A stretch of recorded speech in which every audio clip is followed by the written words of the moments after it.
পদ্মা সেতুকে ঘিরে সরগরম দক্ষিণ পশ্চিমাঞ্চলের রাজনীতি। সবখানেই আলোচনা পদ্মা সেতুর নির্মাণ কাজ শেষ হবে কবে। স্থানীয়রা অবশ্য হতাশ নন, বলছেন নির্মাণ হলেই চমকে যাবে অর্থনীতি, সৃষ্টি হবে কর্মসংস্থান। সেই ভাবনা মাথায় রেখে আওয়ামী লীগ প্রার্থীদের দেয়া নির্বাচনী প্রতিশ্রুতি নিয়ে প্রশ্ন তুলেছেন বিএনপি প্রার্থীরা।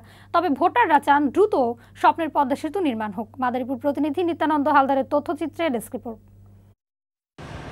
পদ্মা সেতুকে ঘিরে ভাগ্য বদলের আশায় দক্ষিণ পশ্চিমাঞ্চলের কোটি মানুষ। তাই নির্বাচনের রাজনীতিতে ঝড় তুলছে এই ইস্যু। সবখানে আলোচনা কবে শেষ হবে এ নির্মাণ।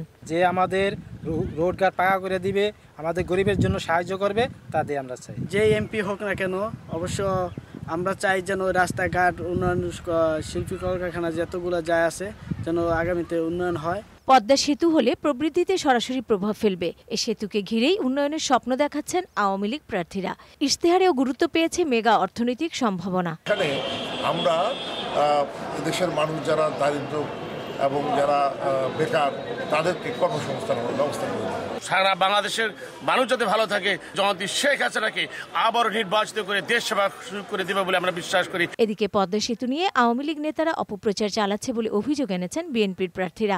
জানালেন তারাও সেতু বাস্তবায়নে অংশীদার হতে চান। বিএনপি ক্ষমতায় গেলে পদ্মা সেতুর যে কাজ আছে সেটা অব্যাহত থাকবে। পদ্মা সেতু যাতে দ্রুত শেষ হয়, এই দক্ষিণাঞ্চলের জনগণ এর থেকে সেবা পায়, এটাই আমি প্রতিশ্রুতি দিচ্ছি। ইতোমধ্যে পদ্মা সেতু প্রকল্পের 60% কাজ শেষ। দুপারে দৃশ্যমান স্বপ্নের এ সেতুর। তবে এ প্রকল্প নিয়ে নির্বাচনী প্রচারণায় না জড়ানোই ভালো বলে মনে করেন এই বিশ্লেষক। যোগ্যতা দেখে ভোট দিয়ে প্রার্থী নির্বাচিত করাটাই উচিত।